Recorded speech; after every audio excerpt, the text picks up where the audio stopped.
Baik, Assalamualaikum warahmatullahi wabarakatuh. Baik, suaranya sudah terdengar jelas ya. Alhamdulillah jelas. Baik, alhamdulillahirabbil alamin. Alhamdulillah kita bisa bertemu kembali di Zoom meeting KOMR yang ke-12 Korwil Sikapura, Bekasi, Karawang, dan Purwakarta. Alhamdulillah, senang dan bahagia sekali saya bisa membersamai kembali Bapak Ibu semuanya, pemirsa KOMR Korwil Sikapura. Saya mau menyapa dulu di ruang Zoom ini sudah ada 17 orang. Alhamdulillah, termasuk saya tentunya 17 orang.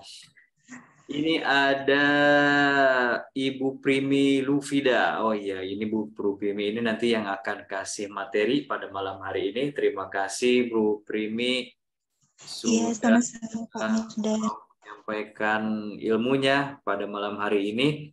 Lalu ada Fadli Adi, ada Ibu Herni Lestari, ada Ika Puspita Dewi di Karawang. Ada Pak Imam, Surabaya, Jawa Timur. Oh, dahsyat, ini ada dari Surabaya. Terima kasih Surabaya sudah mau bergabung. Ada juga Ibu Imas dari Bandung. Ada Ibu Karmini, ya, Karmini di mana ya? Farifan, oh Malang, luar biasa dari Malang juga hadir. Kota Batu ya, Malang, dingin sepertinya di sana hari ini. Ada Rita Pritasari, PKC Cilincing, Rita R, Ibunda Harum. Oh, ada Bunda Harum.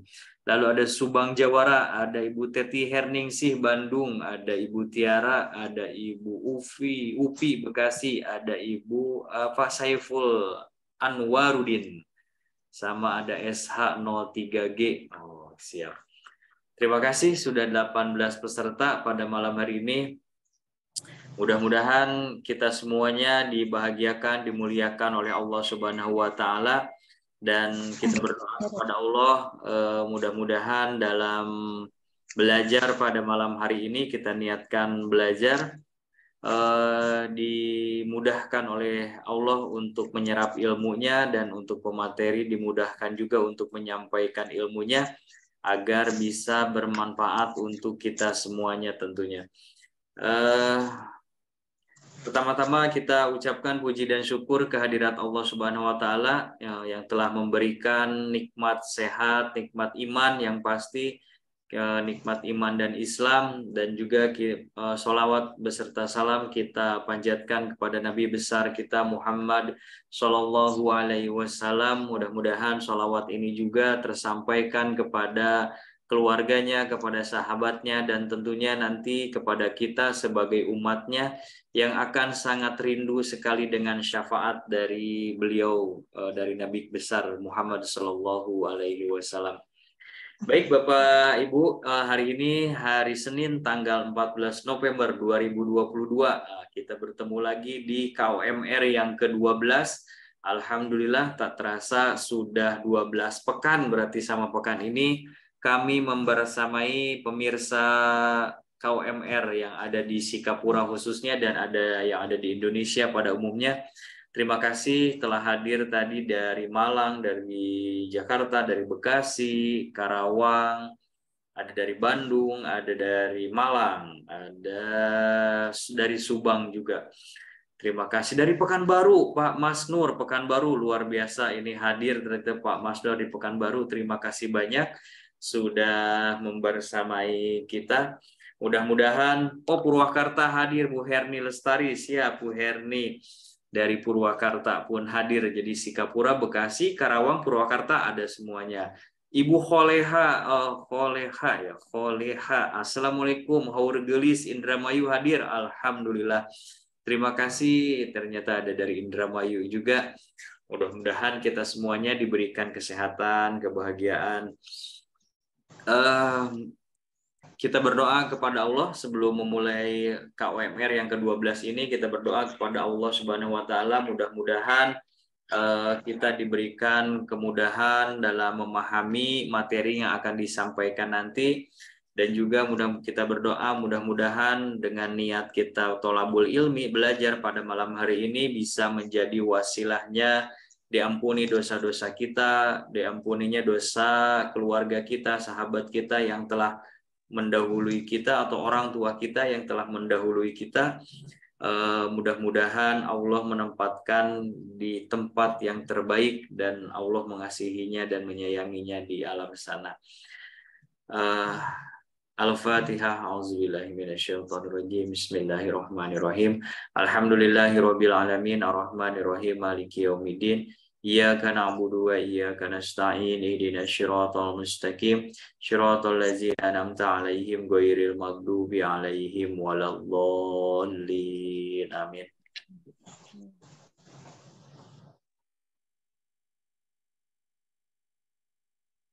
Baik, Bapak Ibu semuanya, kita malam ini akan belajar ilmu magnet rezeki kembali tentunya. Baik, hari ini kita akan ditemani oleh Ibu Primi Lupida CTMR. Beliau adalah wakil resmi WRDKR 000486. Luar biasa. Ini orang yang sangat luar biasa. Saya tahunya beliau itu dari prestasinya dari SBMR, dari Sobat Mistis Magnet Rezeki, lalu sekarang menjadi wakil resmi itu dari jalur prestasi, luar biasa sekali.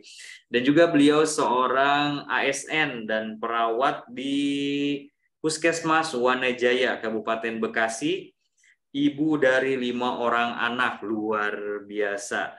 Dengan 5 orang anak, 2 putra dan 3 putri. Beliau juga mengenal ilmu magnet rezeki sejak tahun 2018. Luar biasa sekali tentunya ini dari 2018 mengenal ilmu magnet rezeki. Dan sekarang beliau akan memberikan kita materi dengan judul Magnet Rezeki, habiskan saja gajimu. Wah, luar biasa ini. Gimana bisa menghabiskan uang gitu ya? Nanti makannya gimana, nabungnya gimana gitu, buat biaya anak sekolah gimana. Ini habiskan dalam positif atau enggak positif nih, kita juga jadi penasaran gitu. Nanti kita tentu akan mengetahuinya sebentar lagi. Diapain sih dihabisinnya uang kita itu, gaji kita itu. Nah, ini pasti akan menjadi penasaran sekali. Baik, Bapak Ibu, tanpa berlama-lama kita panggilkan saja Ibu Tidak. Assalamualaikum Ibu Pirmi. Waalaikumsalam warahmatullahi wabarakatuh. Alhamdulillah, dan sahabat semua. Sehat ya Bu Primi? Alhamdulillah Pak, sehat. Alhamdulillah ya. Dan seger banget pada malam hari ini Bu Primi, ini energinya sampai terasa sampai sini, alhamdulillah. Terima kasih Bu Primi sudah mau memberikan materi pada malam hari ini. Semoga ilmu yang nanti akan disampaikan oleh Ibu bermanfaat untuk kita semuanya. Baik, Ibu Primi, dipersilahkan untuk menyampaikan materinya. Saya juga akan sambil share materi. Baik Pak, Assalamualaikum warahmatullahi wabarakatuh. Waalaikumsalam warahmatullahi Waalaikumsalam wabarakatuh. warahmatullahi wabarakatuh. Alhamdulillahirabbil alamin.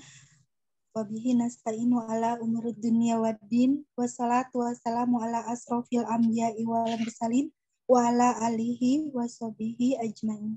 Amma ba'd.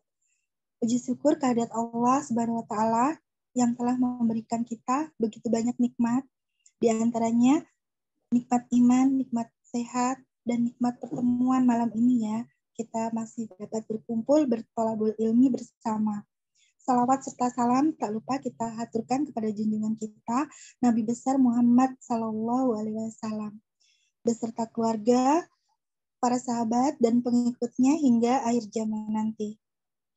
Alhamdulillahirabbil alamin. Tadi sudah dibuka oleh Pak Mirdan. Terima kasih banyak Pak Mirdan. Haja min fadi Robbi. Semua ujiannya hanya untuk Allah. Kita hanya manusia biasa ya. Tempatnya salah, tempatnya dosa. Baik Bapak Ibu semua, kita sama-sama belajar ya Bu. Sharing ilmu magnet rezeki. Kita sama-sama belajar karena saya juga masih terus belajar ya Bapak Ibu. Seperti kita ketahui bersama ya, Bapak Ibu semua di sini sudah hadir 22 orang ya. Tadi sudah disapa satu persatu oleh Pak Mirdan. Sehat semua ya Bapak Ibu. Semangat ya untuk luar biasa dahsyat ini. Ya, semangat ya untuk kita bertolabul ilmi. Ya. Seperti biasa kita mengkaji mengenai magnet rezeki ya. Di sini saya mengambil judul yang agak kontroversi. Jadi magnet rezeki, habiskan saja gajimu. Habiskan saja gajimu. Seperti apa itu ya Pak, ya Bu ya. Jadi seperti ini. Untuk konsep magnet rezeki itu sendiri, magnet rezeki adalah suatu ilmu yang mempelajari, yang mengajarkan kepada kita bagaimana cara untuk menarik rezeki dahsyat dengan cara Allah. Seperti itu ya Bapak Ibu. Ada buku yang berjudul Rahasia Magnet Rezeki yang diterbitkan oleh Gramedia. Nah, itu buku yang hasil dari gurunda kita ya, Ustadz Nasrullah. Nah, dalam buku itu di penghantarnya itu Ustadz Nasrullah itu bercerita bahwa dulu itu sebelum buku Rahasia Magnet Rezeki itu ada, sebelumnya sudah ada buku Magnet Rezeki. Nah, juga ada training-training magnet rezeki khusus hanya kalangan tertentu gitu ya, belum sebanyak sekarang gitu. Nah, itu ada 3 serangkai. 3 serangkai Ustadz Nasrullah, Ipo Santoso, dan Ahmad Ghazali. Nah, kalau untuk Pak Nasrullah ya, gurunda kita seperti kita sudah mengenal bersama ya. Terus untuk Ipo Santoso juga sudah kita ketahui bersama gitu, seorang penulis legendaris ya. Bukunya bestseller di mana-mana gitu. Nah, waktu di Casablanca juga Pak Ipo hadir. Nah, yang ketiga ini Pak Ahmad Ghazali. Nah, ini tuh siapa beliau gitu. Ternyata beliau adalah jebolan stan, jadi ahli keuangan yang memang juga menyampaikan ilmu magnet rezeki. Jadi antara Pak Ipo, Pak Nas, dan Pak Ahmad Ghazali ini mereka menyampaikan dengan gayanya masing-masing. Tapi insya Allah saling melengkapi. Seperti itu. Kalau Pak Nas ilmu magnet rezeki cenderung ke spiritualnya, kalau Pak Ahmad Ghazali ini dia ada spiritualnya, balance dengan ilmu keuangan yang dia dapat dari stan itu ya. Seperti itu. Next, Pak.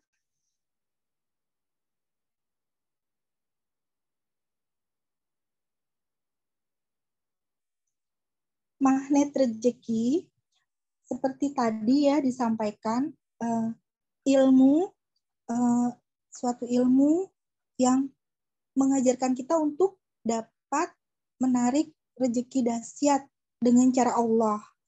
Nah, itu identik, rezeki itu luas ya pemahamannya. Jadi kita punya harta itu rezeki, punya anak-anak yang soleh-soleha rezeki, kita sehat walafiat rezeki.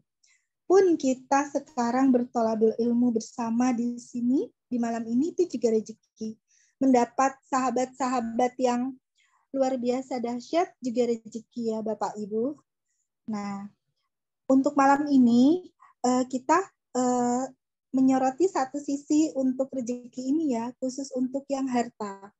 Nah, untuk harta di magnet rezeki itu, rezeki ibaratnya adalah kupu-kupu.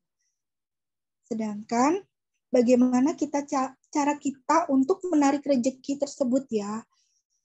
Selama ini pendidikan di Indonesia itu kebanyakan mengajarkan kita untuk mengejar rezeki. Jadi mengejar kupu-kupu. Kupu-kupu dikejar, kemudian ditangkap, ditaruh, dimasukkan ke dalam sangkar.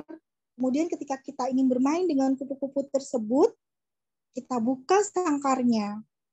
Tapi terkadang tidak hanya satu kupu-kupu yang keluar, tapi ternyata keluar semua. Habislah di situ. Terus di mana bahagianya? Nah, di ilmu magnet rezeki itu kita diajarkan untuk membangun taman.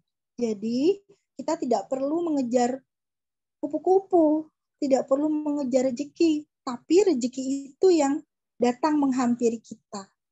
Seperti itu. Jadi di sini quotes-nya, menarik kupu-kupu, bunga di teras rumahmu, menarik rezeki, dan bersiap diri. Jadi seperti itu. Kupu-kupu ini diibaratkan rezeki kita. Jadi kalau kita sudah membangun taman, insya Allah pastinya kupu-kupu akan datang terus tidak Bapak Ibu setiap harinya. Silih berganti pastinya ya. Jadi kita tidak perlu takut, tidak perlu khawatir karena memang rezeki kita sudah ditentukan, sudah dipastikan ada. Tinggal kita bagaimana cara kita untuk menghadirkan rezeki tersebut. Seperti itu. Next. Nah, di sini kita mengapa banyak orang yang merasa hidupnya ini kok seperti itu gitu ya. Allah sudah janjikan rezeki kita, sudah pasti, sudah ditentukan, tapi kita nggak tahu rezeki kita itu berapa ya. Kemudian sebetulnya itu rezeki Allah itu bagaikan air hujan yang turun lebat dari langit. Tapi ada sebagian orang yang tidak kebagian, tidak basah gitu, tidak kena air hujan. Yaitu siapa? Ya, mereka yang membangun perisai. Seperti itu. Bahkan dahulu dan sampai sekarang pun manusia itu adalah makhluk ajaib. Ajaibnya di mana? Kadang kita bertanya-tanya ya, ajaibnya itu di mana? Karena manusia zaman sekarang sudah banyak sekali persoalan yang dihadapi ya. Di antaranya hutang. Nah, hutang kalau dalam magnet rezeki, disiplin katanya itu amanah. Jadi diganti dengan amanah karena lebih positif ya. Seperti itu. Nah, dikisahkan suatu hari dahulu Rasulullah pernah didatangi oleh seorang sahabat yang mempunyai hutang atau amanah yang cukup besar. Nah, apa doa yang Rasulullah berikan kepada sahabatnya itu? Bukan didoakan agar amanahnya lunas, tidak. Tapi doanya seperti yang Bapak Ibu lihat sekarang ini.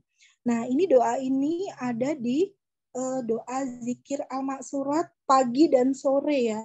Jadi kalau kita biasa menjikirkan, insya Allah sudah hafal ya Bapak Ibu gitu. Ini adalah doa untuk kita lunas amanah, memperbanyak rezeki wadahnya seperti itu ya. Selain banyak beristighfar, doanya seperti ini.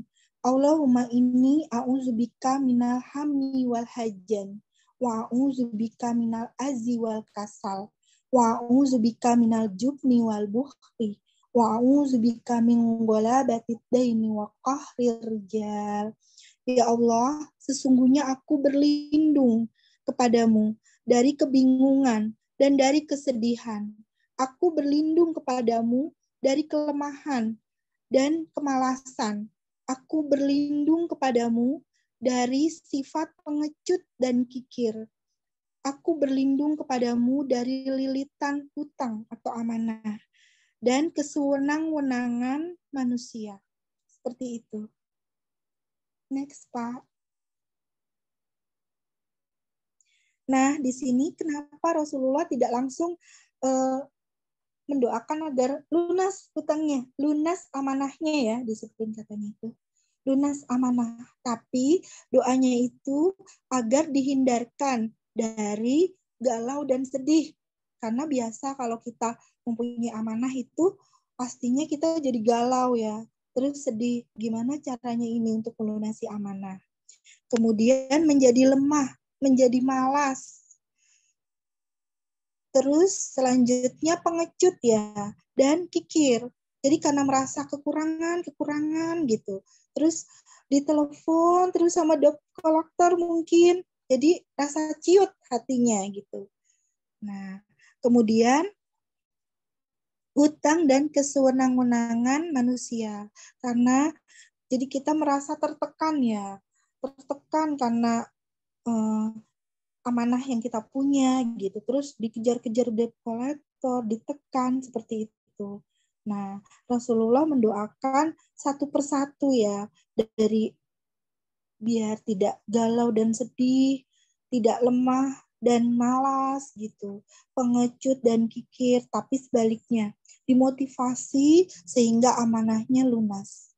Seperti itu. Lanjut, Pak.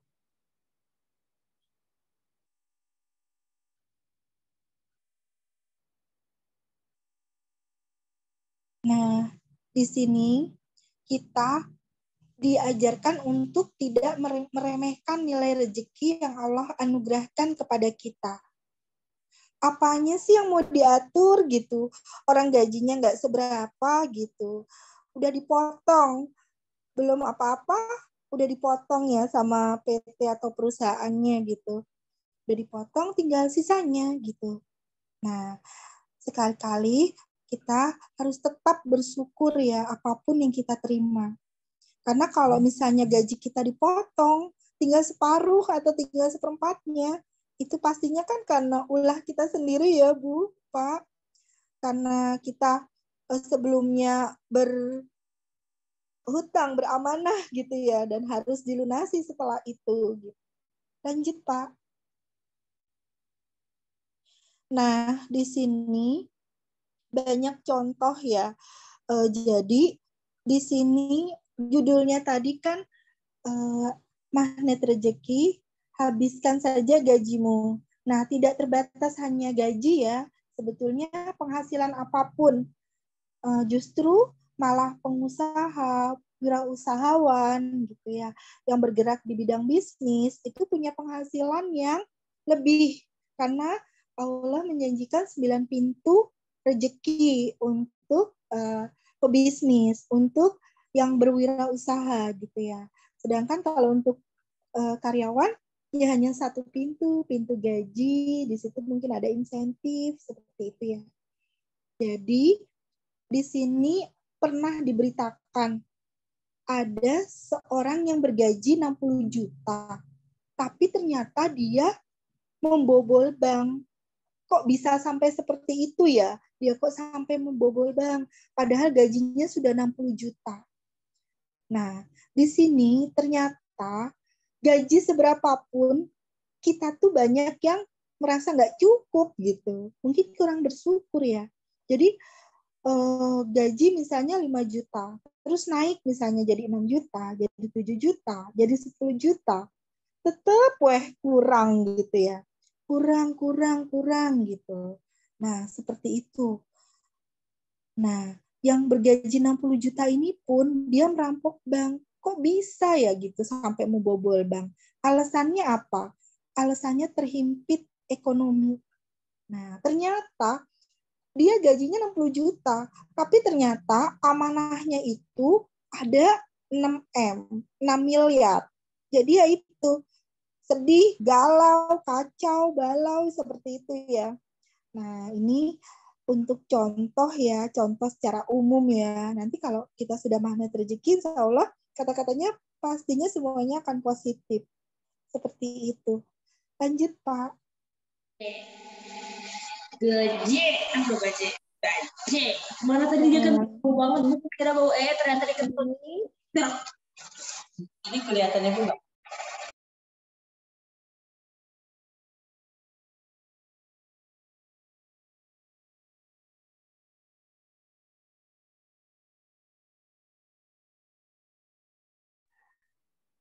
Di sini habiskan saja gajimu untuk pertama tuh pay your God fees first. Jadi pertama itu kita untuk Allah gitu ya. Ketika kita terima gaji, sebaiknya kita hitung, oh iya untuk sedekah berapa nih ya? Kalau memang mau dikeluarkan zakatnya per bulan, zakat profesi misalnya ya, atau zakat karyawan ya, penghasilan gitu. Oh saya mau walaupun nisab zakat itu per tahun, tapi dicicil deh tiap bulannya disisihkan. Jadi nanti ketika sampai nisabnya tinggal diberikan seperti itu. Nah, itu pertama kita keluarkan dulu untuk Allah. Berapa kita berinfak, kita sedekah gitu ya. Jangan disisakan. Kemudian setelah itu baru kita membayar amanah. Karena amanah memang harus kita bayar ya. Jangan lalai gitu. Karena nanti kalau kita meninggal, nah, zaman Rasulullah tidak mau mensolatkan orang yang masih punya amanah. Jadi harus diselesaikan. Kita kalau punya amanah, ya bismillah, berusaha untuk mencicil terus ya. Seperti itu, sampai lunas amanahnya. Karena Rasulullah semasa hidupnya itu selalu tuh menghimbau untuk umatnya jangan suka berhutang, jangan suka punya amanah, ya amanah berbentuk ya itu materi. Kemudian baru yang lainnya untuk kebutuhan hidup, untuk shopping gitu ya. Kadang kita tuh terima gaji, aduh udah mikir nih mau ke mall gitu kan, mau makan-makan dulu, mau belanja kebutuhan gitu. Padahal untuk shopping ini sebetulnya kalau kita taruh di nomor pertama itu akan kacau, akan tidak menentu gitu. Kita tuh terkadang pengeluaran terus nggak terasa ya untuk shopping ini ya. Matanya tuh kalau udah di mall itu kan lihat ini, lihat itu gitu. Ada sale, ada promo, ada diskon. Nah itu yang nggak perlu jadi dibeli. Seperti itu. Akhirnya nggak kekontrol. Nah maka kenapa untuk shopping ini kita taruh di urutannya yang keempat. Seperti itu. Next, Pak.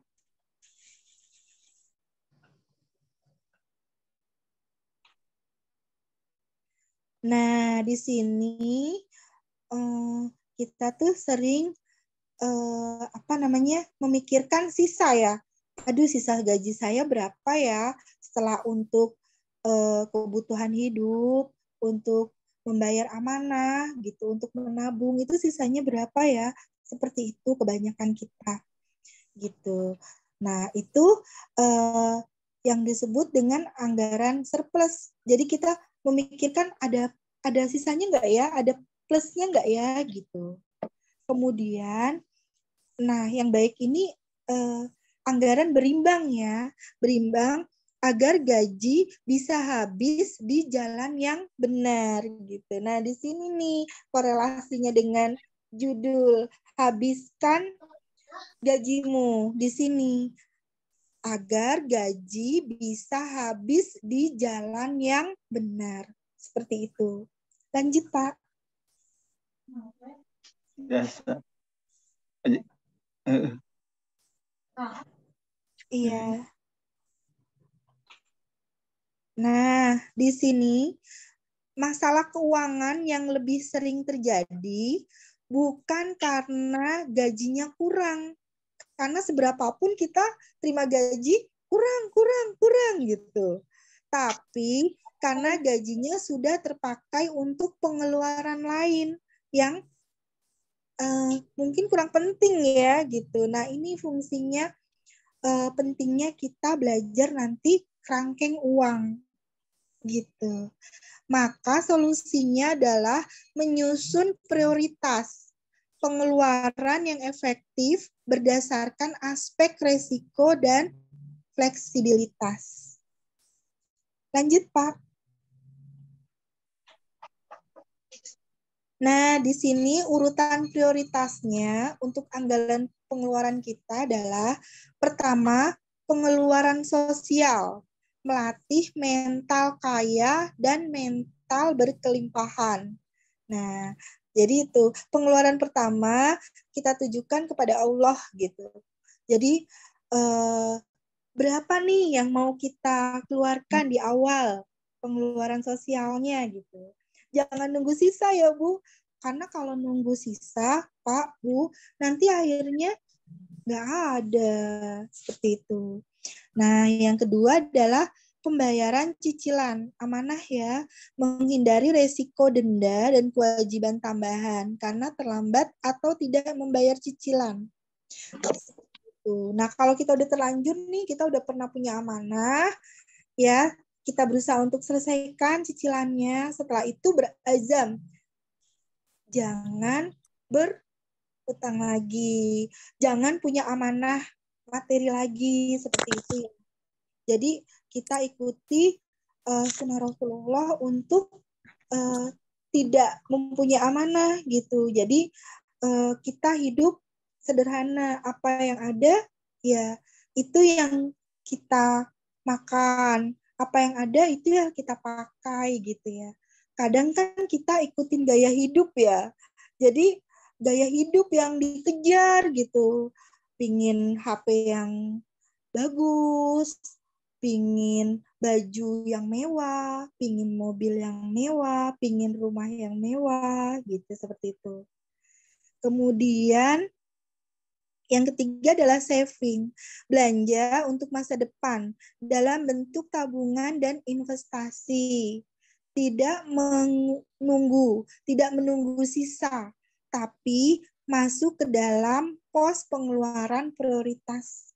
Jadi kita selalu tuh tiap bulannya setelah mengeluarkan infak, setelah mengeluarkan sedekahnya berapa, zakatnya berapa, kemudian bayar amanah, langsung kita sisihkan untuk saving. Saving nabung nih berapa? Mau nabungnya itu di celengan di rumah, bisa. Mau di bank syariah, boleh. Kemudian mau dalam bentuk logam mulia, boleh. Pilihan Bapak Ibu gitu. Nanti pastinya setelah berjalan ada pilihan terbaiknya. Oh iya, saya savingnya di ini. Itu lebih menguntungkan atau itu lebih menjamin, lebih aman. Seperti itu. Kemudian yang keempat baru shopping. Baru senang-senang gitu ya ke mall, boleh rekreasi gitu ya.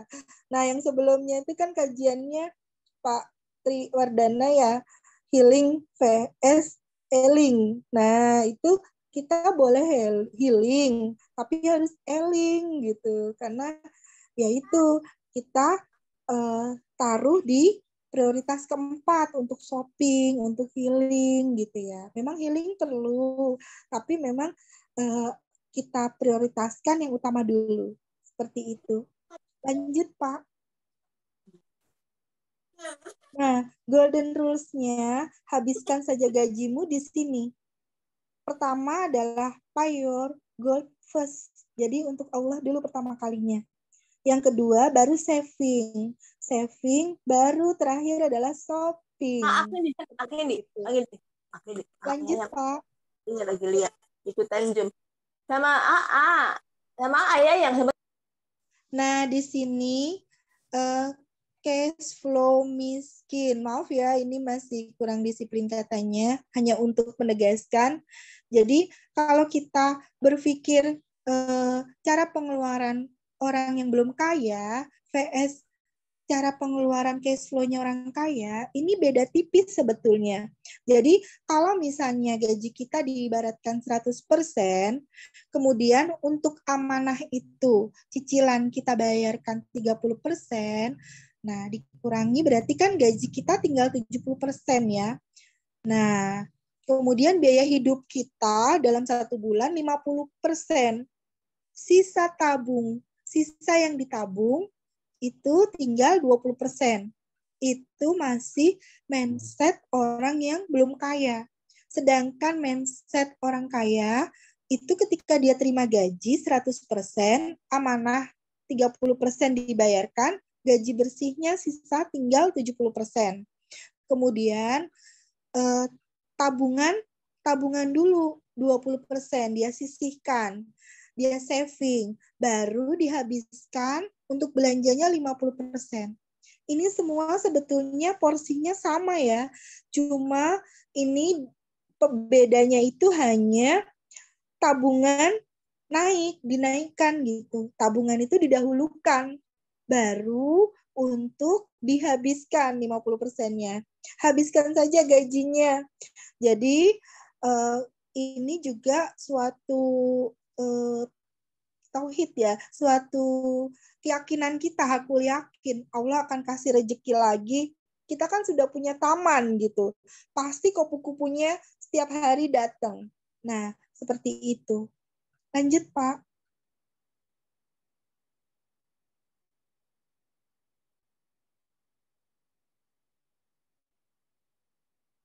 Nah, di sini ada cash flow ya. Jadi di sini gaji kita, terus mungkin ada insentif, ada honor.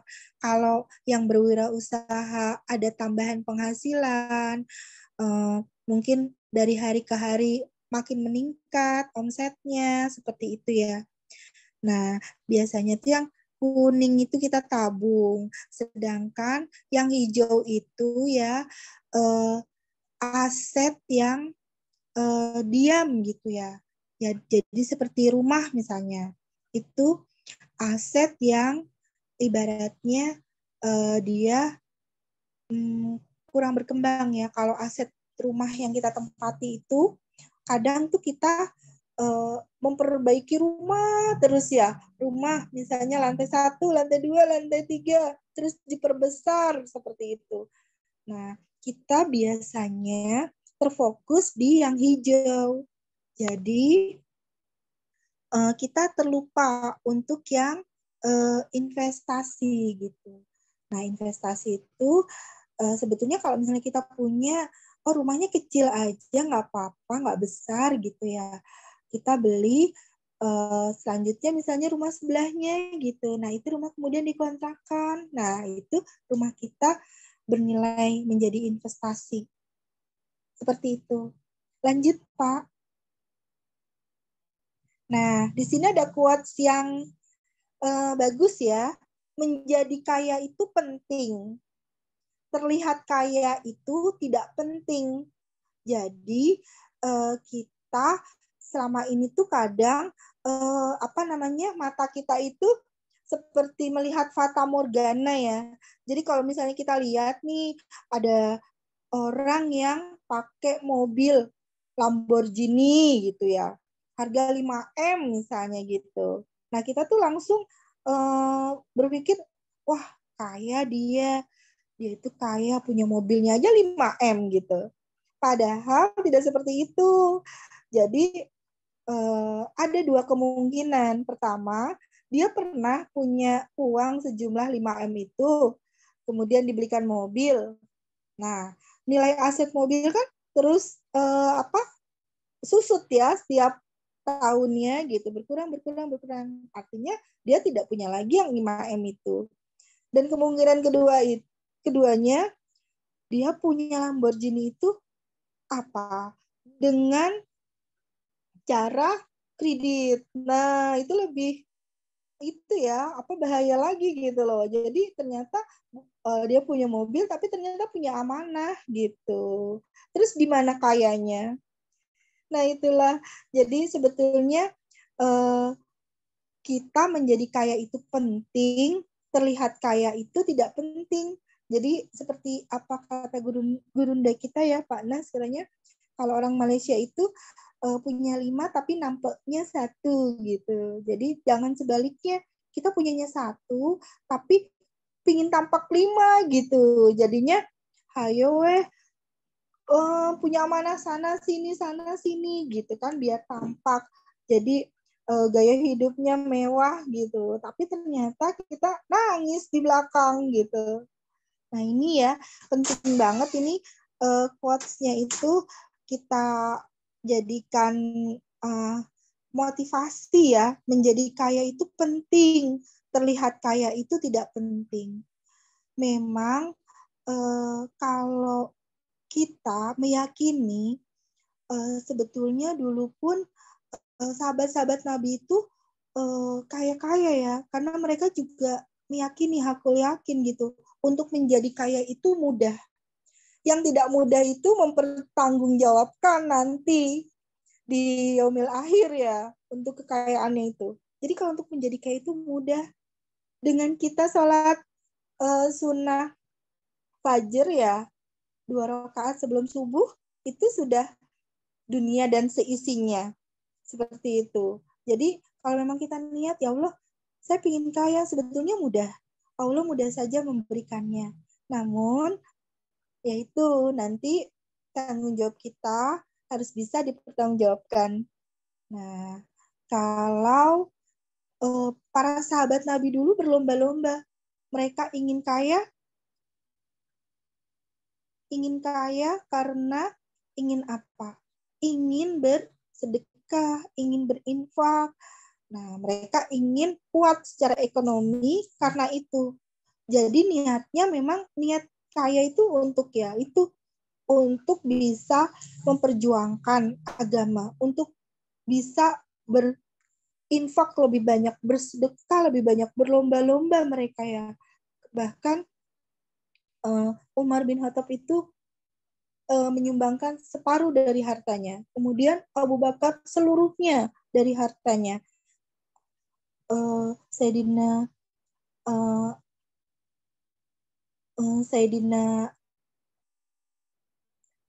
Ali ya, Sayyidina Ali yang memang dia tidak ingin kaya, tapi dia kaya ilmu. Tidak kaya harta, tapi kaya ilmu.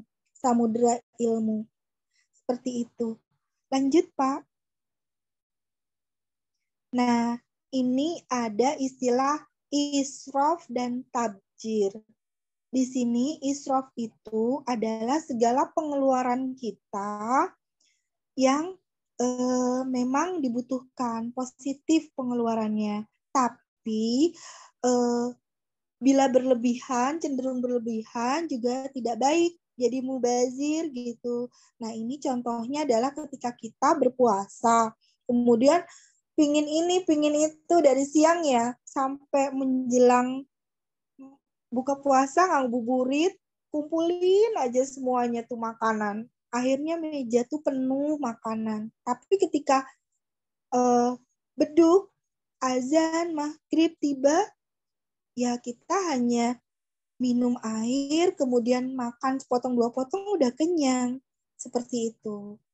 Nah, kalau tabzir, ini memang pengeluaran yang tidak penting atau malah tidak dianjurkan gitu, dihindari. Seperti kita membakar uang ya, membakar uang gitu, makruh ya, seperti rokok gitu, dan membakar petasan seperti itu kan ya, itu sebetulnya tabzir. Jadi di sini bagaimana cara kita mengelola keuangan kita agar Allah ridho ya. Jadi sebetulnya kalau di magnet rezeki itu kan lebih ke spiritual.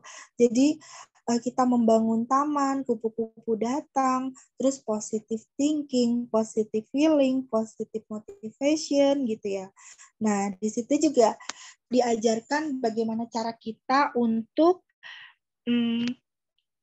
memperbanyak rezeki kita gitu, memperluas rezeki kita gitu, membuka perisai agar rezekinya itu sampai ke kita gitu ya, dengan cara beristighfar, dengan cara bersedekah, membesarkan wadah, kemudian tambel yang bocor-bocor nih. Nah, israf dan tabjir ini termasuk dalam itu ember-ember yang bocor, terus juga amanah hutang ya, ini disiplin katanya kan amanah ya, itu juga merupakan ember yang bocor.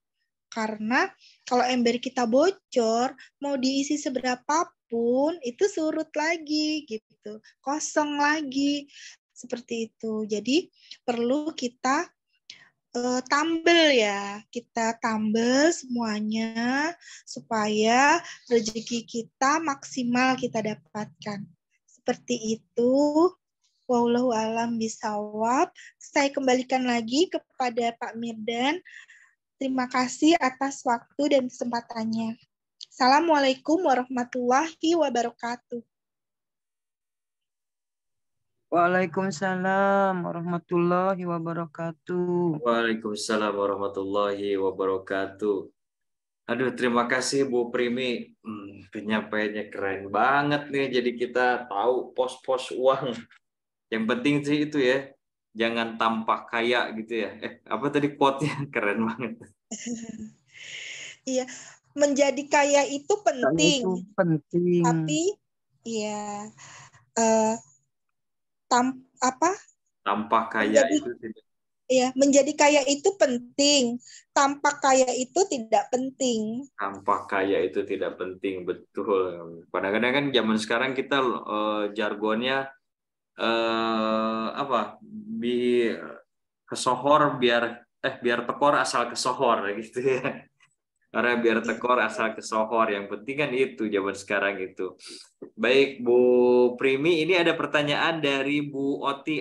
Terima kasih Bu Oti sudah hadir. Bu Sri Kurniati, Bu Oti lah pastinya ini. Terima kasih Bu Sri. Assalamualaikum. Bagaimana kelola uang sesuai dengan cara yang Allah sukai? Cara orang tidak kaya versus cara orang kaya katanya itu. Iya. Baik, Bu. Tadi seperti bagan yang disilang itu ya, Bu ya. Jadi kalau misalnya kita punya gaji atau kita punya penghasilan, untuk yang orang bermental kaya ini ya, Bu, bermental berkelimpahan gitu. Jadi dia tuh pos pertamanya itu ya untuk dikeluarkan untuk di jalan Allah dulu.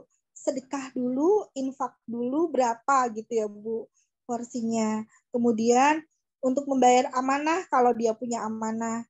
Kemudian baru nabung, ditabung tuh seberapapun besarnya. Iya, sisihkan di awal, jangan sisakan. Seperti itu ya, ada quote kayak gitu tuh di kita ya. Nah, terus kemudian baru yang keempat shopping.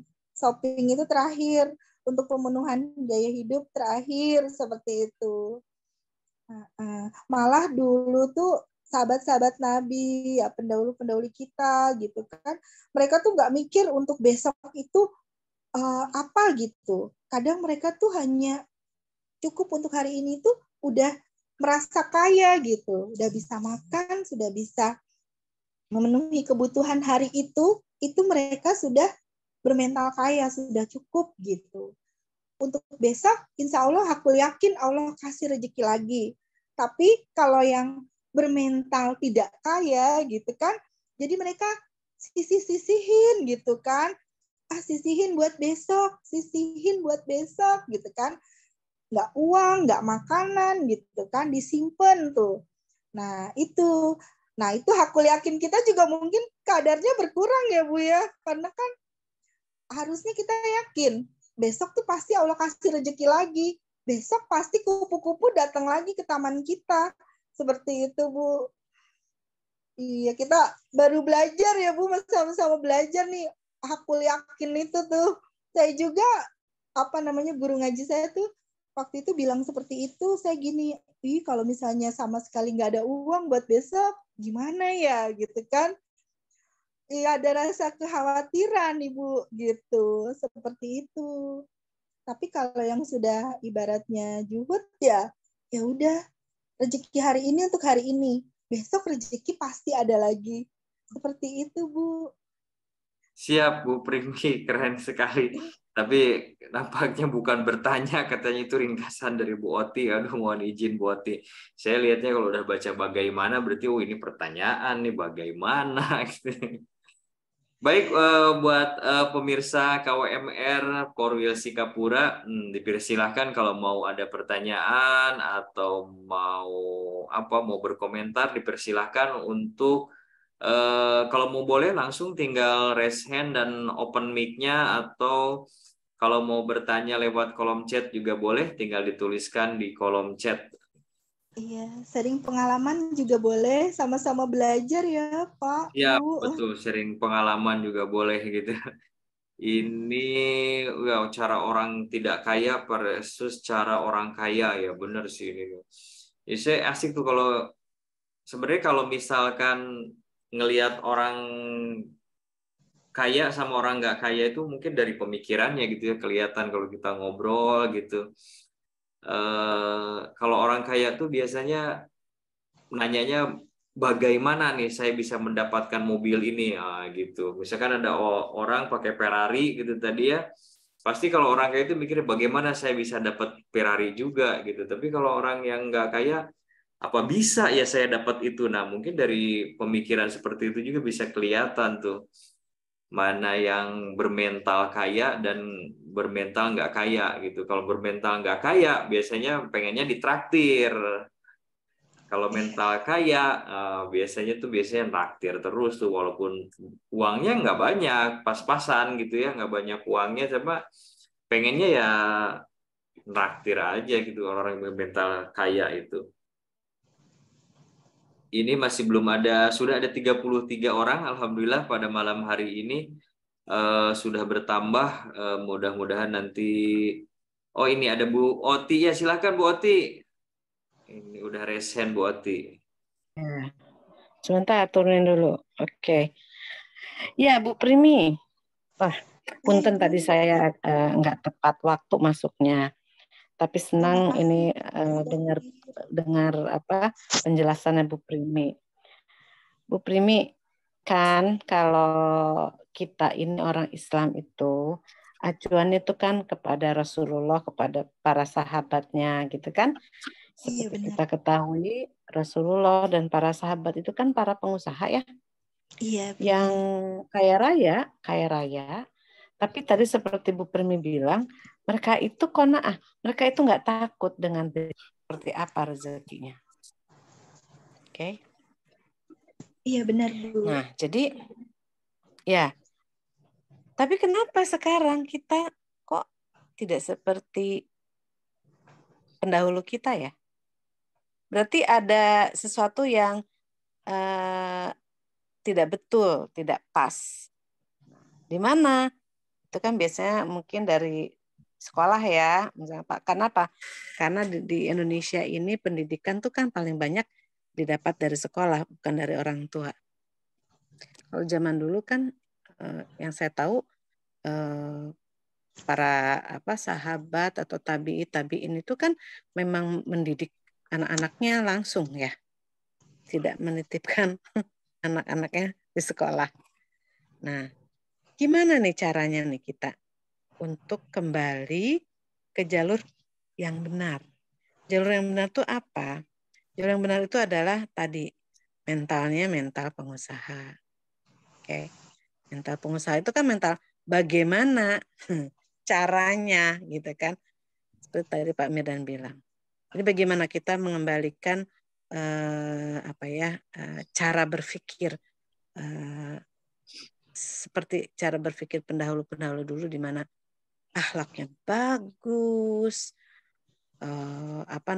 sedekahnya luar biasa, mereka kaya raya, tapi mereka pantang numpukin harta.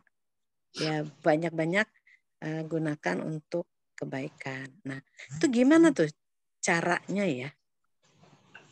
Karena terus terang saya sendiri juga masih tuh suka, oh ya, buat besok gimana ya? Jangan besok, bulan depan gitu. Bulan depan tuh butuh ini, butuh itu gitu kan. Nah, seperti itu. Bagaimana ya itu ya kira-kira? Step by step-nya. Mungkin Bu Primi juga pernah ngalamin dulu ya Iya, Bu. mindset-nya. Iya, Bu. Mindset yang tadi Karena pengeluaran memang orang Bu, yang miskin dan orang kaya.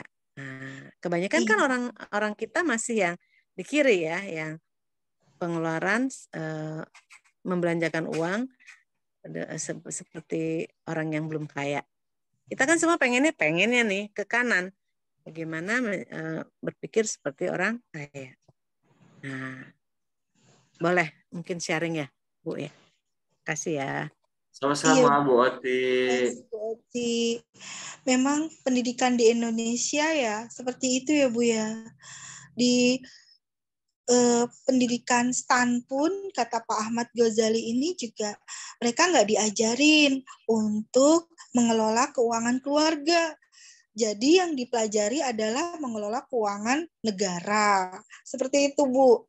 Jadi mereka juga nggak ada pegangan, Bu, untuk mengelola keuangan sendiri gitu, keluarganya sendiri. Nah, jadi mungkin kembali ya, Bu, ke Al-Quran dan hadis. Di situ justru dipelajari dari situ, Bu.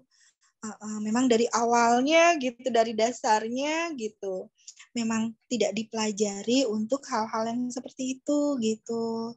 Nah, kemudian ketika kita ada di keluarga, ya mungkin dengan cara kita membiasakan diri ya Bu ya, untuk hakul yakin gitu, kalau misalnya kita mengeluarkan di jalan Allah, bersedekah, berinfak, gitu, berzakat, itu kan semuanya akan membersihkan harta kita, akan memperbesar wadah kita, gitu. Dari keyakinan itu kita akan tergerak untuk terus bersedekah, berinfak, berzakat, gitu.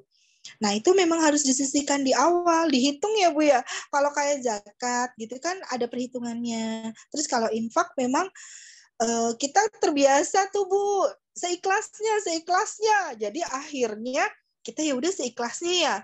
Ya udahlah segini gitu kan. Ibaratnya ada di dompet yang 100.000 sama 5.000, udah kita milihnya seikhlasnya 5.000. Seperti itu Bu, mungkin sudah terpola ya Bu ya. Jadi kalau misalnya kita mau bermindset kaya, mungkin ya dengan cara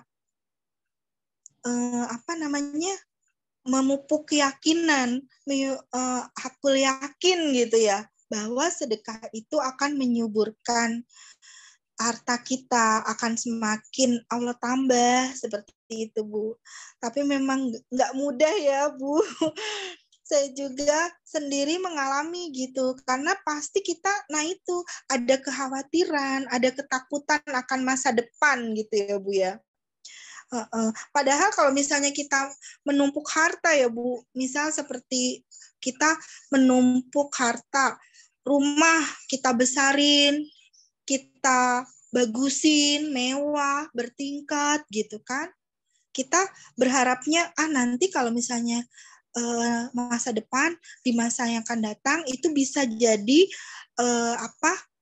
tabungan buat anak-anak kita gitu. Tapi sebetulnya tidak, katanya Bu. Iya kalau rumahnya sesuai jumlahnya dengan anak kita. Misalnya anak kita 3, rumahnya 3. Kalau rumahnya hanya 1, itu akan menjadi sumber konflik ya Bu ya. Sumber konflik, karena kan nantinya harus dipecah, dijual. Kalau nggak ada pertikaian. Sekarang kan banyak berita-berita yang beredar itu ya Allah, karena hanya sedikit harta, persaudaraan jadi nggak baik hubungannya, seperti itu Bu.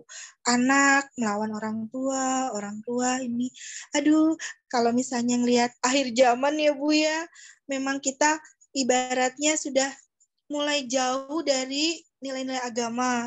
Tapi ya itu Bu, dengan kita bertolabul ilmi, kita mengikuti magnet rezeki gitu, kita kembali ke jalan yang benar pelan-pelan ya Bu, disadarkan seperti itu Bu. Mungkin Pak Mirdan bisa menambahkan. Terima kasih. Ya, kita Bersama. perlu juga ilmu-ilmu seperti ini supaya apa? Ya, kalau kita orang Islam itu kan dicontohkannya ya oleh sahabat-sahabat dan Rasulullah yang memang kaya raya ya. Tadi seperti Bu Primi bilang, memang kita akhirnya menjauh dari agama kita sendiri ya. Makasih ya Bu Primi. Iya, Sama-sama Bu Oti. Terima kasih Bu Oti. Sami-sami. Ya gitu sih, emang pendidikan kita itu memang bertolak belakang gitu, nggak sejalan dengan yang banyak yang nggak sejalannya dengan ajaran yang ada dalam Al-Quran dan As-Sunnah gitu ya. Contohnya saja kalau misalkan di dunia hukum ekonomi kan ada tuh dibilang, kalau mau bisnis untung itu berarti dengan modal paling sedikit gitu, modal sedikit-dikitnya, dan nanti mendapatkan hasil yang sebanyak-banyaknya. Nah, sedangkan di kita beda lagi. Kalau di kita kan diajarannya ya kita harus banyak berterima kasih gitu. Begitu kita terima berarti harus kita kasih lagi tuh. Terima kasih ya. Itu tuh filosofi gitu. Begitu kita terima berarti harus kita kasih yang kita terima tuh ke orang lain gitu, ke yang membutuhkan tentunya. Atau begitu kita kasih ke siapapun itu, even dia nggak butuh juga, itu pasti akan kembali lagi ke kita gitu. Nah itu terima kasih itu filosofi banget gitu buat kita, terima kasih gitu. Begitu udah diterima ya kita harus kasih tuh. Baik, Bu Primi, ini ada pertanyaan dari Bu Ika Puspita Dewi dari Karawang. Izin bertanya Bu, bagaimana kita meyakinkan diri dan keluarga ketika hari ini, besok atau rezeki untuk memenuhi kebutuhan hidup? Terima kasih. Nah, bagaimana tuh kayak yang tadi dibilang Ibu tuh, kayak keyakinannya biar jadi hakul yakin gitu, kita hari ini, besok rezeki kita tuh akan ada lagi gitu. Iya, Ibu Ika, terima kasih pertanyaannya. Jadi Ibu Ika bertanya bagaimana dengan hari ini, esok, dan nanti gitu ya, rezeki kita gitu kan.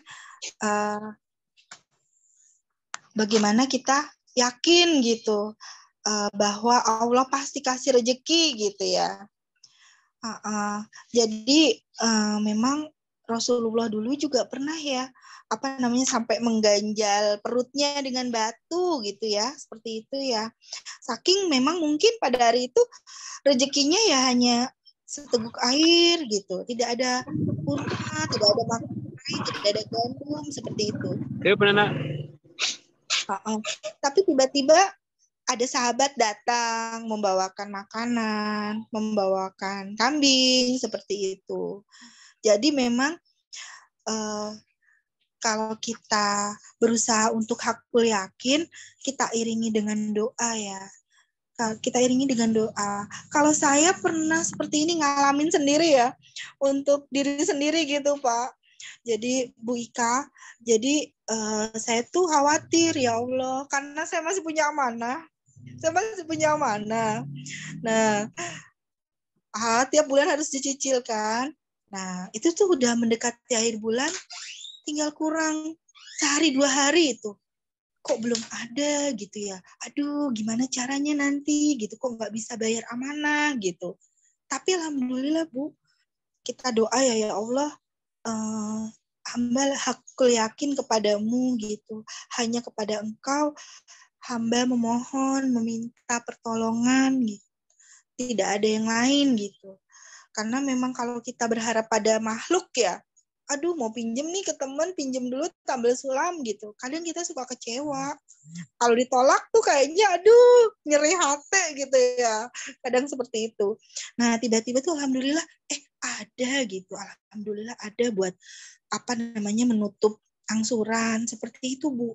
Jadi kalau untuk makan pun, insya Allah Bu, di Al-Quran itu ya, surat Al-Ankabut ayat 60 itu, Allah sudah memberitakan bahwa Allah tuh yang menjamin semua rezekimu. Bukan hanya manusia, tapi hewan yang melata pun itu dijamin rezekinya sama Allah. Nah, kita harus yakin Bu dengan itu gitu ya. Jadi pasti Bu, nggak akan mungkin kita mati kelaparan ya kalau kita sudah berdoa dan berikhtiar. Pasti kan doa kita iringi dengan ikhtiar ya Bu ya. Seperti itu. Seperti Baik. itu. Ibu Ika, semoga bisa menjawab ya. Memang kita memang butuh keyakinan dalam segala hal ya. Harus 100% gitu. Kayak dulu gitu saya juga sering cari gitu.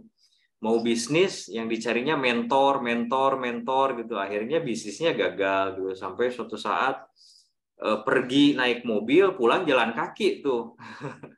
Pernah kejadian pergi naik mobil pulang jalan kaki, mobilnya itu dia ambil oleh orang lain ya, karena saya punya amanah gitu sama orang lain sampai mobil diambil tuh, jadi pulang jalan kaki. Tapi nggak ingat di posisi itu bahwa saya itu punya yang maha mentor gitu, dibanding punya mentor saya tuh punya yang maha mentor. Nah yang maha mentor ini yang nggak pernah kita datengin sebenarnya. Siapa maha mentor itu? Ya Allah gitu. Allah Subhanahu Wa Taala itu maha mentornya. Bahkan ada salah satu sahabat gitu yang datang kepada Rasulullah, ya Rasulullah, ini Tuhan tuh Allah tuh nggak adil katanya gitu. Saya tuh hidup kok gini-gini aja katanya. Kata Rasulullah, kamu pernah nggak menemui yang punya rezeki gitu di awal waktu katanya gitu? Enggak katanya. Allah ya Rasulullah tuh mengasih amalan nih, baca kamu subhanallah walhamdulillah wala ilaha illallah wallahu akbar sebelum azan subuh. Itu lakuin aja gitu sebelum azan subuh, subhanallah walhamdulillah, berarti di ya sebelum azan subuh itu berarti sebelum di sepertiga malam terakhir lah berarti bisa dikatakan itu, berarti bisa bisa zikir, bisa ngaji, bisa sholat gitu ya, bisa sholat sebelum sholat sunat sebelum subuh gitu. Itu kan yang dikatakan Bu Primi, sholat 2 rakaat sebelum subuh itu dahsyat sekali, ganjarannya bahkan dunia berserta isinya gitu. Nah itu yang harus kita lakukan. Setahun kemudian ini sahabat yang datang ke Rasulullah datang lagi. Loh kok kamu datang lagi katanya, kata Rasulullah, kenapa kamu belum kaya, hidupnya masih gitu-gitu aja katanya. Enggak ya Rasulullah, justru yang saya bingung, saya nyimpen hartanya sekarang di mana katanya, bingung. Sampai seperti itu, sampai nggak ada tempat buat simpen harta kekayaannya. Nah dari situlah Rasulullah bilang, ya udah kamu sedekahin aja tuh harta kamu katanya gitu. Itu yang dibilang Rasulullah. Jadi mulai hari ini sih kita harus bertekad gitu ya, bertekad mencari yang namanya maha mentor gitu kayaknya. Kalau kita bisnis kan, bisnis tuh harus ada mentor, bisnis tuh harus ada mentor, cari mentornya yang mana. Tapi yang maha mentor jarang kita datengin. Nah ini yang jadi persoalan gitu. Itu nanti ada lagi nih dari Padli Adi, sharing katanya, ini sharing nih Bu Primi. Alhamdulillah Allah selalu mencukupi kebutuhan saya setiap hari. Contohnya sepekan ini Allah lagi istirahatkan saya dari pekerjaan karena kurang sehat. Plus anak dan istri juga sama lagi kurang sehat. Sementara pemasukan saya sekarang baru dari berjualan saja dan ketika libur maka tidak ada pemasukan. Tapi alhamdulillah dari dulu orang tua saya terkhusus ibu saya mendidik saya itu disuruh mensyukuri apa yang ada hari ini. Untuk besok Allah pasti cukupi, dan itu selalu terbawa sampai sekarang.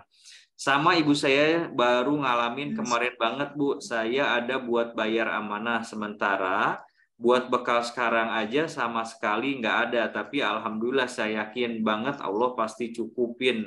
Alhamdulillah banget Allah kasih buat bayar amanah plus buat bekal. Keren, alhamdulillah. Insya Allah, tabarakallah. Ya itu kembali ke hakul yakin ya, keyakinan itu. Iya.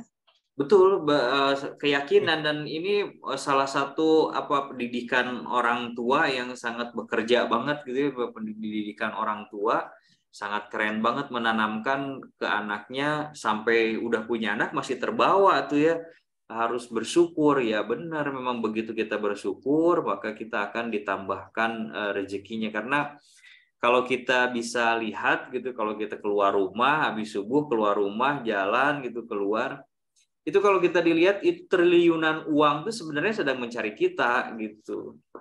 Triliunan uang itu sedang mencari kita, sedang berkeliaran mencari kita, tinggal kitanya aja pantas enggak gitu menerima triliunan uang itu datang ke kita. Tinggal itu aja persoalannya. Uangnya banyak kok, bertebaran di mana-mana. Tinggal kita memantaskan diri aja untuk mendapatkan itu. Nah, itu kalau nggak jualan, nggak dapat uang ya, memang gitu ya. Bedanya pedagang sama pebisnis itu gitu. Kalau orang dagang, jadi kalau orang dagang itu tinggalin dagangannya itu selama setahun. Pas balik lagi, dagangannya pasti tutup. Karena nggak dijual, nggak ada apa-apa, habis gitu ya. Nah, kalau pebisnis tinggalin bisnisnya, keluar negeri main golf, healing gitu, atau kemana, keluar negeri gitu, pas balik lagi bisnisnya berkembang. Nah, itu bedanya itu pebisnis dengan pedagang. Nah, kalau kita bisnis itu pakai sistem, tapi kalau berdagang sistemnya itu ya kita sendiri gitu. Jadi kalau kita nggak sehat, kalau kita nggak jualan ya nggak dapat uang gitu. Itu yang pernah diinikan oleh pedagang nasi Padang. Ada cerita dari orang nasi Padang itu, dia itu lihat orang tuanya itu sedih gitu. Lihat orang tuanya itu sedih. Sedihnya kenapa? Orang tuanya nggak bisa diajak jalan-jalan, nggak bisa diajak berlibur. Katanya kalau nggak jualan, ya nggak kalau nggak jualan ya nggak dapat uang. Buat anak sekolah gimana? Ya mendingan kamu ada aja di jalan-jalan, orang tuanya jualan gitu, masak sambil nungguin itu rumah makan Padang. Nah, dari situ dia berpikir gitu, kalau gini-gini aja nanti saya pun pasti harus gitu, berarti ngikutin orang tua saya. Akhirnya dia berpikir, nah dia bangun sistem. Akhirnya dia bangun sistem, dia tahu tuh dalam 1 kilo daging itu bisa menjadi berapa potong rendang.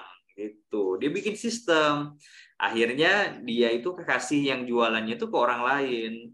Yang jualannya ya karyawannya. Tapi dia nggak bisa kalau dibuat tidak jujur oleh karyawannya, karena dia tahu 1 kilo rendang itu bisa jadi 10 potong gitu. Nah, misalkan begitu dia belanja 1 kilo daging, ya pasti harus terjual 10 potong daging rendang gitu. Akhirnya dia bisa jalan-jalan, dan orang tuanya dulu punya toko nasi Padangnya 1. Nah, sekarang nasi Padangnya ada di mana-mana gitu. Nah, itu sistem, dia bikin sistem gitu akhirnya. Ya itulah, mungkin sekarang kan zamannya udah keren ya. Sekarang zamannya udah ada internet, ada apa-apa. Bahkan dulu saya pernah baca bukunya Robert T. Kiyosaki ya, Robert T. Kiyosaki ya, yang Rich Dad Poor Dad itu. Ya si orang non muslim lah, Robert T. Kiyosaki itu bukan orang muslim, non muslim, cuman dia itu memang menyisihkan 10%-nya dari keuangan dia itu untuk, kalau dibilang kita, untuk bersedekah lah. Dia itu untuk ke gereja, untuk amal, untuk sosial, 10% itu dikeluarin gitu. Nah, kenapa kita bisa kalah sama Robert T. Kiyosaki gitu ya, orang yang agamanya, padahal di agama kita diajarin buat sedekah, tapi keyakinannya Robert T. Kiyosaki itu, yang penting itu keyakinannya. Dia itu yakin kalau mengeluarkan 10% itu dia akan dapat lebih dari itu gitu. Minimal ya 100% dari yang 10% itu. Itu mungkin nanti saya baca lagi nih Bu Primi, kita baca lagi. Ini ada pesan lagi dari Ibu Ika Puspita di Karawang. Ya Allah, semoga saya juga jadi pebisnis dan ada rencana pengen resign dan membersamai anak-anak, amin ya. Mudah-mudahan ya Bu Ika cepat membangun bisnisnya gitu. Jadi Kalau orang tanya gitu ya, apa sih bisnis yang bagus gitu? Bisnis yang bagus itu kalau kata Iko Santosa ya bisnis yang dibuka gitu. Kalau bisnis nggak dibuka, dipikirin doang ya bisnisnya nggak bagus-bagus, nggak akan bagus itu bisnis. Karena begitu kita buka bisnis, 50% sukses itu sudah ada di tangan kita gitu misalkan. Tapi kalau bisnis itu hanya dipikirkan dan nggak dibuka-buka, berarti 100% kegagalan itu dalam tanda kutip sudah ada di tangan kita. Jadi kita udah jadi kalah aja, nggak menang. Tapi kalau misalkan bisnis itu kita mulai, kita buka, kita jadi berarti 50% kan pilihannya ada dua, 50-50. 50% kita sukses di bisnis itu atau 50% kita nggak berhasil di bisnis itu. Itu aja pilihannya bisnis itu. Jadi harus berani melangkah ya Pak. Betul, Bu Primi, harus berani melangkah dan harus berani mencoba. Emang bisnis harus berani mencoba. Jadi kalau kata orang, bisnis itu misalkan jalurnya ke barat dan kehidupan itu ke timur gitu ya. Kalau misalkan kita menapaki jalan bisnis ke timur, nah begitu mendapat persoalan di tengah jalan, kita jangan jadi balik arah ke barat. Tapi ikuti aja terus ke timur, karena ketika kita menghadapi persoalan-persoalan atau dalam tanda kutip kegagalan-kegagalan, di jalan itu sebenarnya sebentar lagi kita akan menemui kesuksesan, insya Allah. Asal yakin. Gitu. Ini ada dari Padli Adi lagi. Sekarang baru merintis jualan martabak, semua gelak bisa buka banyak cabang. Amin. Ya betul, Padli, niatkan bisa banyak cabang. Kita buat sistemnya, kita niatkan banyak cabang itu bukan kita jadi silau dengan akan dunia, tapi kita ingin banyak membantu orang dan kita ini kehidupan orang tuh jadi terbantu karena kita memperkerjakan orang lain itu, dan kita pun jadi happy gitu, kita di rumah senang-senang main gitu. Niatkannya seperti itu, bukan untuk menyilaukan mata kita dengan harta. Pak Busro Mojokerto, amin. Nah, Primi, ini Busi, amin. Jalani bisnis dengan yakin dan berani. Siap, benar banget Bu Oti. Jalani Garputala sebelum mulai, ya betul.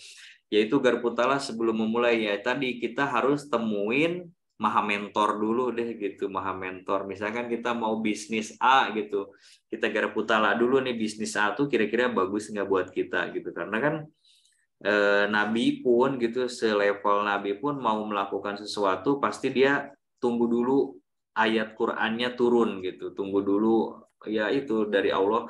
Jibril tuh mau kasih ayat apa nih tentang ini, ketika Jibril belum datang ngasih ayat gitu ya, ya Nabi pun nggak berbuat apa-apa, diam aja gitu. Jadi ingat maha mentor itu keren gitu, karena ingat kita perang Mut'ah itu 3.000 pasukan Muslim melawan 200.000 pasukan bangsa Romawi yang dipimpin oleh Heraclius gitu ya, apa siapa rajanya nggak ingat. Nah ini yang 3.000 menghadapi 200.000. Nah mereka tuh udah dikirim sama Rasulullah buat perang, melihat lawannya 200.000 orang, jadinya nggak tenang gitu, pengennya balik lagi, udah deh nggak mungkin kita menang nih, nggak mungkin kita balik lagi deh. Tapi ada satu sahabat yang mengasih semangat gitu, kita kesini itu dikirim oleh Rasulullah untuk berperang, pilihannya mati syahid atau menang. Dari situ baru tuh para pasukan Muslim itu terbangkitkan lagi semangatnya. Oke deh kalau gitu, kalau kita nggak mati syahid berarti kita menang. Akhirnya dilawan 300.000 dengan memohon pertolongan sama Allah. Akhirnya 200.000 orang itu mundur, lari terberit-berit melawan 3.000 orang gitu. Bayangkan 3.000 orang melawan 200.000 orang, dan perang Mut'ah itu dimenangkan oleh kita kaum Muslim. Baik, Bapak Ibu, silahkan kalau mau masih ada yang ditanyakan bisa raise hand atau tulis di kolom chat. Mumpung kita masih ada waktu nih, kurang lebih 5 menit lagi deh kita sampai 9:30. Pak Busro harus berusaha untuk selalu +6, pikirkan kebahagiaan orang lain. Yes, benar banget ya, Pak Busro Mojokerto. Oh, ini berarti alumni THMR nih Pak Busro, ini udah tahu +6. Ini CTMR. Oh, Pak Busro ini mau CTMR, Masya Allah, Iya, keren loh. Saya nggak kenal, Masya Allah, apaan Pak Busro? bareng Bu Tiara. Oh, Mojokerto, keren, keren, keren, keren. Keren, aduh mohon izin Pak Busro. Ya itulah berarti kita, ya salam kenal Pak, salam kenal. Maaf Wan, saya nggak ini nggak nge. Benar, kita ketika kita ingin sesuatu kita harus pijit tombolnya. Tombolnya apa? Bahagiakan dan muliakan orang lain. Karena kita, kenapa sih harus bahagia dan mulia? Karena belum tentu orang yang kita bahagiakan itu seneng gitu dengan apa yang kita lakukan. Tapi kalau udah dibahagiakan dan dimuliakan, pasti orang itu seneng tuh gitu. Gitu. Mungkin ada yang mau ditambahkan lagi Bu Primi atau silahkan deh. Iya, closing statement aja ya Pak Oh siap, Mirdan. boleh. Closing statement siap Pak. Udah ini. Bismillahirrahmanirrahim. Kita berusaha semuanya untuk bermental kaya. Ya, dengan bermental kaya, insya Allah dengan hakul yakin. Pertama, yaitu tadi jargonnya ya, menjadi kaya itu penting, tanpa kaya itu tidak penting.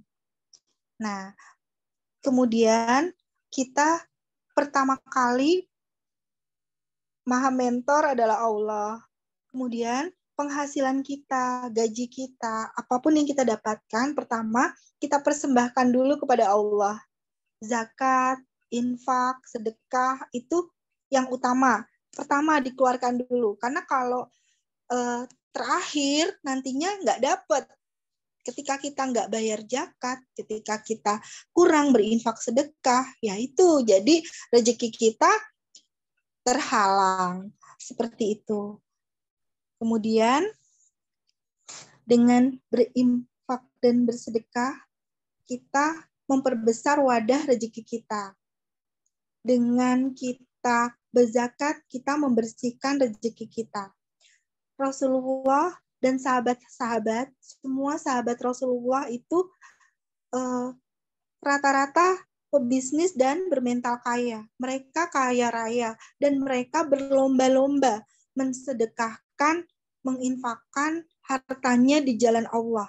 Karena mereka yakin, hakul yakin akan rezeki yang Allah berikan, yang Allah tetapkan. Semua sudah punya rezekinya. Seperti itu. Seperti Abdurrahman bin Auf ketika dia bersedekah malah tambah tambah lagi rezekinya. Seperti itu. Jadi kita pertama harus hakul yakin kepada Sang Maha Pencipta ya Allah Subhanahu wa taala dan rezeki yang Allah berikan kepada kita. Habiskan saja setelah dipersembahkan kepada Allah. Poin pertama, kedua, ketiga, keempat, monggo silakan diatur, habiskan saja rezekinya, gajinya. Nanti pasti Allah berikan kembali, kupu-kupunya pasti akan datang menghampiri taman-taman kita lebih banyak lagi. Amin ya rabbal alamin. Baik Bu Primi, terima kasih banyak atas materi sharingnya pada malam hari ini. Materinya sangat luar biasa sekali. Habiskan saja gajimu. Kayak kumis nih, kumis kalau dihabisin dikerok nanti 3 hari 2 hari 3 hari juga jadi lagi. Jadi yakin aja deh nanti juga begitu duit dihabisin juga nanti pasti jadi lagi. Tapi biar hidup tenang ya kita simpenlah sebagian uangnya dalam bentuk dinar gitu ya Bu Primi ya. Iya Pak. Siap. Baik Bapak Ibu, itu yang telah disampaikan oleh Bu Primi. Kita ucapkan terima kasih kepada Bu Primi yang telah memberikan materi yang sangat dahsyat pada malam hari ini. Mudah-mudahan Allah muliakan, bahagiakan Bu Primi dan keluarganya. Sebelum kita tutup, kita akan informasikan dulu Bapak Ibu, ada event terdahsyat sejagat raya ini di bulan depan, di bulan Desember tanggal 3 dan 4 Desember 2020. Kita simak dulu video berikut ini.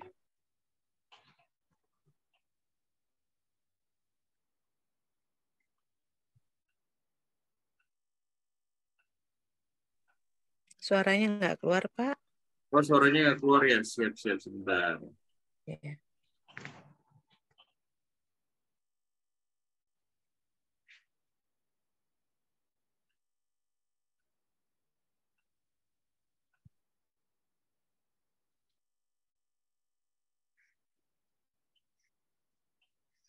Belum keluar, Pak.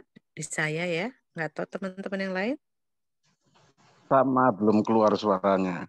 Oh, belum keluar sih ya. Nggak kedengaran. Tapi gambarnya udah keluar ya.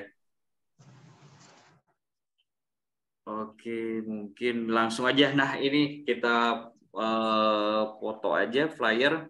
Ini ada kegiatan Camp Akbar Magnet Rezeki spesial Milad Magnet Rezeki ke-7. Menarik rizki akbar dengan cara Allah. Woi, keren. Menarik rizkinya akbar lagi dengan cara Allah langsung. Ini akan dipersembahkan oleh Ustadz Nasrullah sebagai founder Magnet Rezeki dan dibersamai oleh para CTMR. Ada 5 yang di flyer, ada Ustadz Muhdi, ada Dr. Fikri, Ustadz Abus, ada saya nggak ingat tuh Pak Arif Bar dan Pak Denny Dahlan. Pak Arif Bar sama Aiden. Dan masih banyak puluhan CTMR lagi yang akan membersamai kita semuanya dengan tajuk Silaturahmi Akbar Komunitas Magnet Rezeki, Ilmu Dahsyat Magnet Rezeki, Sholawat Magnet Rezeki. Sesi spesialnya adalah Quranic Vibration, RFF, dan Parnah Arjuna. Keren. Ini akan ada di Hall C2 Pekan Raya Jakarta hari Sabtu dan Ahad 3 dan 4 Desember. Silahkan kepada Bapak Ibu semuanya yang mau mengikuti acara ini bisa menghubungi CTMR atau bisa menghubungi yang memberikan link Zoom pada malam hari ini. Jangan sampai kehabisan tiket karena ini insya Allah akan dihadiri oleh 2.000 peserta.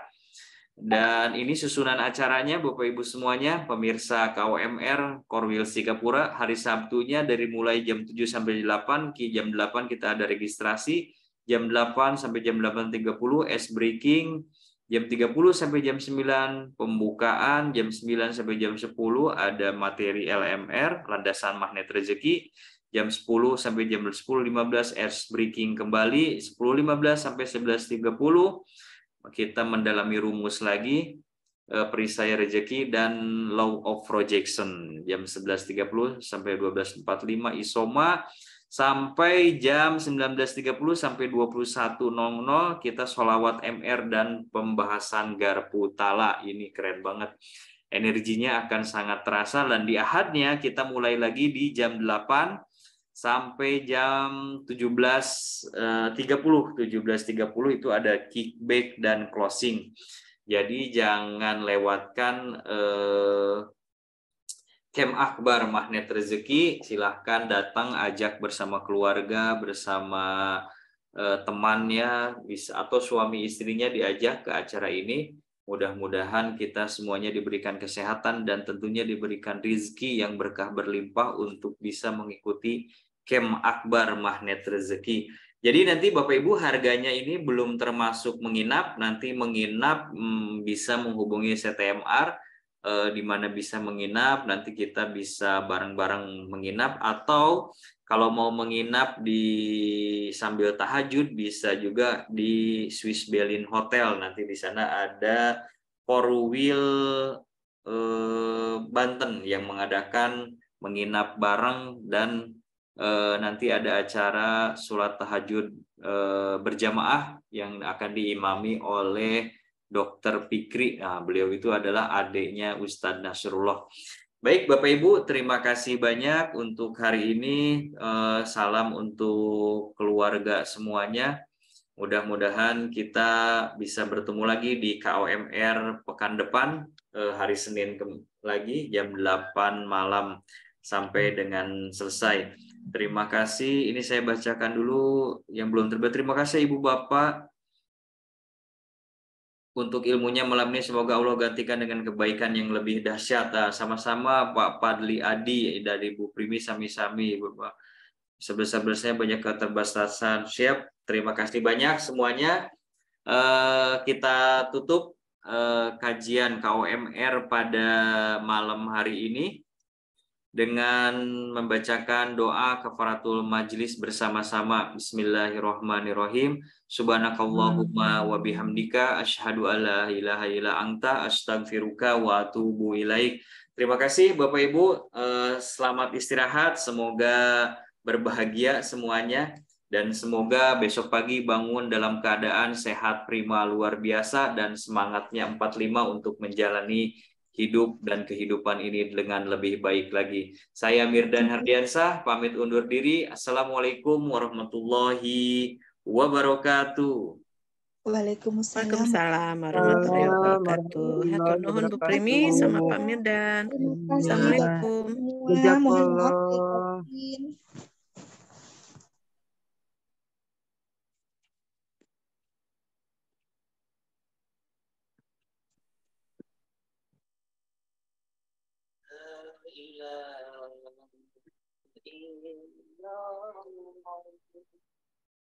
Al-Malikul Haq Muhammadur Rasul Sadiqul Wa'di La ilaha illallah